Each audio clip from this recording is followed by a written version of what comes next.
back to the Citizen channel. We're all staying safe and well, and we might not have a Champions League to look forward to. We might not have a league title celebration to look forward to, but yeah, we've got something called an FA Cup final to look forward to. So, yes, light at the end of a very dark tunnel this season, but yeah, in a few years' time, we might be killing for things like this. Finals of the FA Cup, who knows? Whoever knows what's in store for us. We've got 2 more years of Pep. We'll see where that leads us. And I'm sure he won't want to repeat what's happened this season. But other clubs have done worse, of course. And this is our Pep's 11, a preview, if you like, of City against Crystal Palace, who suddenly hit some form just before they play us. That seems to be the case at the moment, doesn't it? When we play teams, they hit a little bit of form because they were struggling, but we'll talk about that in a minute. Of course, this is the FA Cup final at Wembley, 4:30pm. As I'm recording this on the Tuesday, I think we've got about 300 or 400 of those very, very expensive middle tier tickets left from 255 quid to 285 quid. So I'm sure there might be some rich people knocking about, but there shouldn't be too many left. But I think we should refuse to buy those anyway. But if you're absolutely loaded, of course, you probably can afford to. But I think the atmosphere, never been in it. What's it like, guys, if you've been in that middle bit? Is the atmosphere okay? Because obviously you've got the top and the bottom. And I think we shifted almost about 33,000 tickets, even allowing for that. So not too bad an effort. And the thousands of City fans looking for tickets who just couldn't pay the ridiculous prices that some of these tickets were coming out with. And, you know, they pick on City fans, etc. But say, well, our owners are rich, we're not. But anyway, let's not talk the politics, let's talk this game. I'm recording this, as I said, on the 13th of May 2025, so any facts and stats I've got with injuries, etc. and players' availability are correct at this time. So we're going to check out Glasnow's Palace, of course, and try to pick a Pep 11 to get us that bloody trophy. Yes, we've not won enough FA Cups for me. Pep's knocked it on the head sometimes, hasn't he, in semi-finals, etc., because we've had big Champions League games coming up. So I think we should have at least another one, at least another 2 perhaps, FA Cups in our cabinets over the last, well, even before Pep, of course. We got that up, didn't we? But there you go. So it's a trophy we've not won enough of, as in like the Champions League. I think we should have had another 1 or 2 of those knocking around as well. But hey, there you go. We shouldn't be greedy, but why not? Why not? Let's go full hog. So let's see if we can get our 8th FA Cup. That'd be fantastic, won't it? Let us know your thoughts, guys, your score predictions, everything like that. This, of course, is on ITV and BBC. Yes, I think ITV sort of got half what they wanted. I think they wanted a 5:30pm kickoff. The BBC, because Eurovision, wanted a 3 o'clock kickoff. So I did say to my lad before it was sorted, well, we'll end up at 4:30. So there you go. That's what we got. Right, let's have a look at Crystal Palace. Yes, to get their route to the final. In round 3, they beat Stockport at their place. At Palace's place, Selhurst Park. In round 4, they beat Doncaster away 2-0. Round 5, they won against Millwall, and thank God for that. I don't want to play Millwall anytime soon, although I must admit I wouldn't mind just playing Millwall away and going, but we're probably still banned, aren't we? Anyway, they beat Millwall at home 3-1. In the quarter-final, of course, they had the long trip over to Fulham and beat them 3-0. And in the semi-final, of course, pretty comprehensive at the end of the day, 3-0 victory over Aston Villa. So 4 games in and around home turf, so the fans haven't had to travel far, like they're not having to travel far for the final either. And they started the semi-final, of course, against Villa as big underdogs, but I think they were well worth the victory on the day, and the fans played their part as well, so that's another thing we're going to have to sing a bit louder at the weekend, all you Blues going down, so... because I'm no doubt they are. We score an early goal, that'll help, because that'll help shut them up as well, but we'll see. The last game for Palace, of course, was Sunday the 11th of May and at Tottenham. So, yeah, they've not been travelling very far recently, have they? Ended 2-0 to Palace.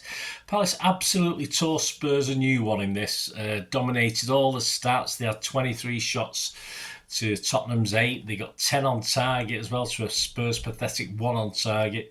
Ironically, this was Palace's first win in the last 6 Premier League games. Yeah, they've been on a bad run, so they've sorted that out, haven't they, just in time to play us. And Spurs, quite frankly, didn't know what had hit them. Just 2 goals conceded, absolutely flattered Spurs. They had a couple of goals disallowed for VAR, Palace, and the goalkeeper made some excellent saves as well.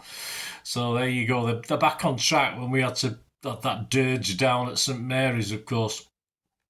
And if you go back to the games, say that's the first game they won for 6 games, of course, the first of those 5 games without a win was, of course, City against Palace on the 12th of April 2025 at our place, and it ended City 5, Palace 2. At the time, my little sum up of the game said this. It said, a tale of 2 cities, shocking defensively and looked out of it if the third had been given. Of course, it got cancelled. Then KDB turned back the clock and cajoled and inspired all around him. Palace had no answer. So yeah, we haven't we haven't particularly tightened up the defence. He's even been messing around with it, hasn't he? So Palace will hope to replicate their good finishing against Villa. That was the difference on the day. They took the chances, and of course they finished well against us early on. And then of course once KDB took control, the sort of heads dropped, didn't it? That's the thing with Palace. We've got to make the heads drop. It's no good. It's no good keeping them in it for a while. The fans are still up for it. We've got to try and not keep their heads down and make them think, oh, we're not going to win this. And that's what happened at the Etihad, I think. Because they could have been 3-0 up at one stage. And will KDB pull the strings? I have no doubt KDB will start this. If KDB doesn't start this, I don't know Pep's mind anyway, particularly. I'm doing my best, but he's got to start this, hasn't he? But how can we predict how City are going to play anyway? We just know we've got to get a lead against Palace and just grind them into submission. Have we done that previously in the FA Cup? Well, our FA Cup record against Palace goes back to 1921. When they beat us 2-0 at their place. We played them in 1926 at our place and we beat them 11-4. Yes, 11-4. In 1981, of course, the famous time when Malcolm Allison came back to Main Road, we beat them 4-0. Was there at that one. And in 2017, I didn't go to this one, did you? Let me know. In 2017, of course, we beat them at Sellers 3-0 as well. So we played 4, won 3, lost 1, scored 18 and let in 6. So let's keep on that. So we've got a good record. You know I like records. I warned you Southampton could be a dodgy one because of our record there. But our record against Palace is okay. Of course, in the 5-2 against Palace, they had a couple of key defenders missing through suspension. But as far as I know, apart from Wharton having a bit of an ankle injury, which I don't probably be okay now, there was only Wharton out. Yeah, everyone else is fine and ready for this as far as I can see. I don't think anything happened at Tottenham to lose them any players. So this Palace will be a stronger team. I'm not sure the occasion will get to them. It certainly didn't against Villa. They look very confident. City's momentum, of course, has been interrupted by that drab 0-0 at St Mary's. So confidence-wise, I think Palace just edge it at the moment. And they are the underdogs, rightly or wrongly. So what the hell have they got to lose? They're going to take that when they went flying at Tottenham, sort of carry it on or hope to carry it on at Wembley, of course. And because that put an end to a badly. If they'd lost at Tottenham or drawn, it would have been a bit stuttery their league form, so it would have worked for us. But at the moment, I think the fact they stuffed Tottenham basically, even though Tottenham are crap, let's be honest about it. I think that'll give them a little bit more momentum than we've got. And they are pacey. They're very scary. So defensively, we're going to have to play with some legs, aren't we? I'm not too sure the 4 unks in the middle will do this. I know it's a matter of smothering the middle, but I think we need legs for this one. So that will bring us, let's have a look. This will bring us back to Pep's Hunger Games City lineup. Will he put one out that has it? Will it have hunger? Or are we in for more disappointment and going through the motions? The team and squad against Southampton, of course, the starting 11, Edison, Lewis, Akanji, Diaz, Gvardiol, Kovacic, De Bruyne, Bernardo, McAtee, Foden and Haaland. At least 4 of those players I didn't think should have started against Southampton. The subs: Ortega, Marmoush, Grealish, Doku, Nico, Gundo, Savic, Nunes and O'Reilly. Of course, nowhere to be seen Bob. So it looks as though he's still struggling again. And Kusanov, who seems to be put on the back burner until he can read English or listen to English or hear English and be able to respond. So although he didn't seem to have much trouble getting back and covering for other defenders, did he, when he was playing? But there you go. Right, let's have a look at that team. Who do I hope? Well, I hope Edison is playing. I know everyone's saying Ortega is the FA Cup goalkeeper, blah, blah, blah. But in the 5 ties so far, Ortega's played 3 and Edison has played 2. And 2 of those games that he didn't play, Edison, I think he was either injured or coming back from injury or unavailable. So I'm hoping Pep realises we have to play our strongest team.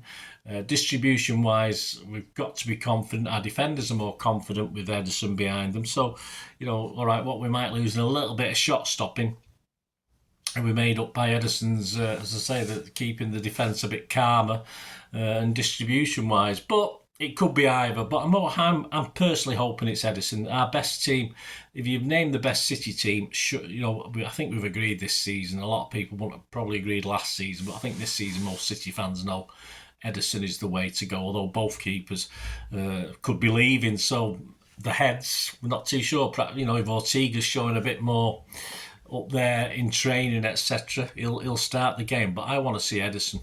Back 4, surely Nunes is back and Gvardiol back at the centre. And O'Reilly on the left. That's what most fans want. But does he want to play Akanji now? He's giving him that time.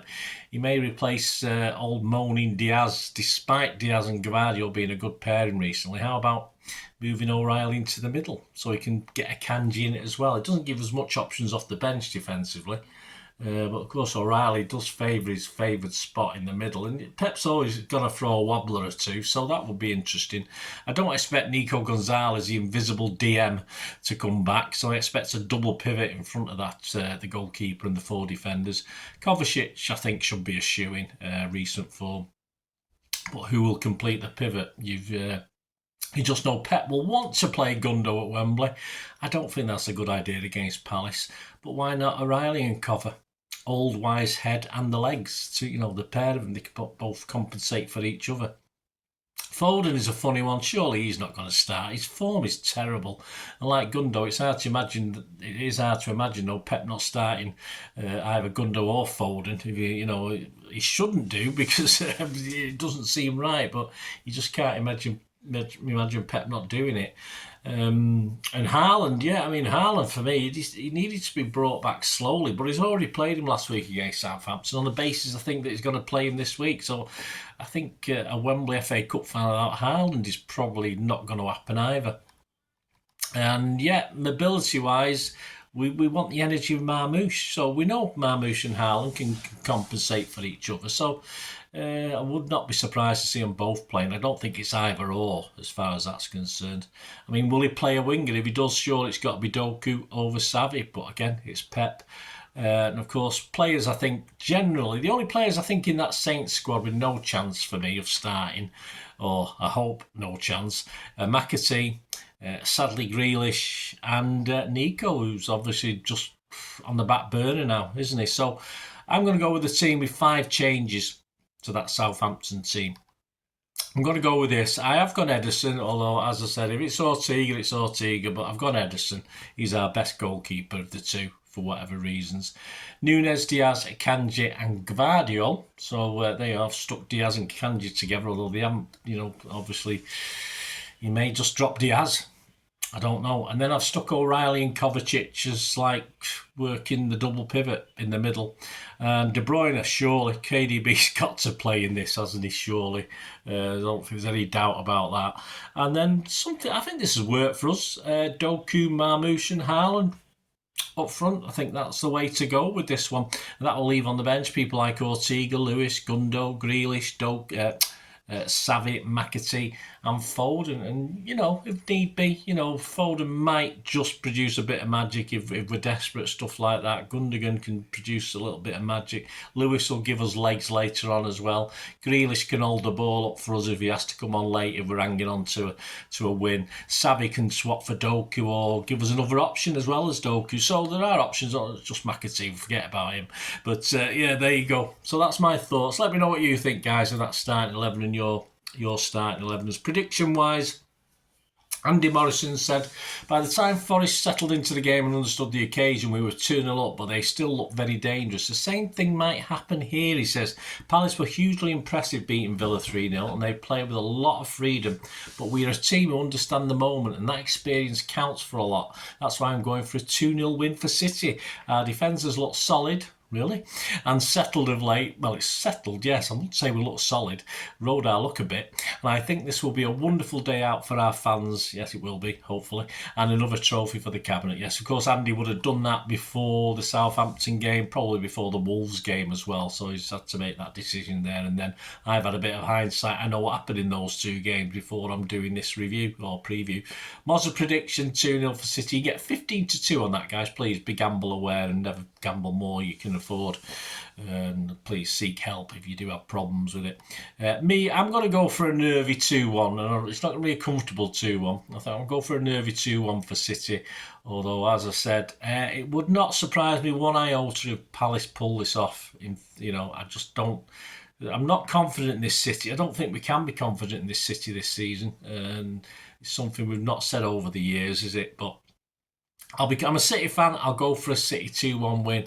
But, Palace are the underdogs. We'll have a look at their odds in a minute. But it's not going to be a total surprise, although they will treat it as one, obviously. So these are the rest of the odds. As I said, be gamble aware. These odds are the 11th of May 2025. Other popular scorelines from those I've just mentioned there. A 1-0 City win is 7-1. A 1-1 draw is 7-1. A 3-1 City win is 11-1. And the first bet you can get on a Palace win is 1-0 at 14-1. The match odds within 90 minutes. So this is just 90 minutes match odds. City are 8-13 on. Palace 7-2 and a draw is 10-3. But just to win the FA Cup by whatever means necessary, whether it gets the penalties and extra time, to win the FA Cup, City are 2-5 on. And Palace are 11-5. If I was a Palace fan, I'd be going for that. I'd be going for 11-5. I'd even be dutching Palace in a draw for 90 minutes as well. I'd be brave as a Palace fan. I certainly won't be putting any money on City at 2-5 on, or at 8-13 on even at this point in time. But Palace fans, fill your boots, guys. Have confidence in your team. Hopefully you'll get battered by us, but there's no reason why you can't have confidence in your team, I don't think. And of course, next up, player ratings and story of the game. They'll be out Sunday and Monday. And of course, we've got a very quick turnaround, so I'm going to try for Sunday tea time for doing a Pepsi 11 for the visit of Bournemouth to the Etihad, of course, next Tuesday, so join me for that. Hope you enjoyed this feature, guys. I don't do live show stuff like that, but there are memberships for the channel open, gives you access to different things like scripts and early access to all my history stuff. A KDB special on its way at the moment. I've got part 1 of that. I've got Kyle Walker special that's there for members as well. These are all available eventually, but at the moment you can get an early watch of them if you remember. So any support you can give me, guys, it's always most appreciated. I try and do my best for City, the club, myself and you. So any help you can give me to make the channel better and move the channel forward is wonderful. Please do so. And there are ways of doing it. All you have to do is keep watching and listening. I hope you enjoyed the feature, and if you can support me through the subscription, if you can subscribe, guys, that'd be wonderful if you've not already done so. We do actually have memberships at the moment, just 99p a month, so you get access to all my City stuff, including all the history vlogs, dozens and dozens not been published yet that you get immediate access to, and every time I do a edit and do a vlog, you get immediate access to it as well. So you can have a copy of scripts as well if you want any hard copy of the sort of things I do on matches and teams and managers and players, etc, etc. So if you can join the membership, that'd be wonderful. We'd fine. And if you want to support the channel just by watching the ads, that helps. Watch the ads, let them play through while you just have to check your phone or something, let it play out. And of course, if you follow any of the links, that always works as well. If you follow a link to one of the ads and you fancy something, I've done it myself. I've followed a link and actually purchased something from another organisation. But it can happen. It can happen. Not all ads are stuff you're not interested in. And of course, even give us a like, guys. That would be absolutely fantastic. All the likes are much appreciated. Anyway, thanks for watching. Until the next time, of course, I only ever ask one thing, don't I? Please, I ask you all to stay safe, especially you Blues. Until the next time, come on, City. Bye for now.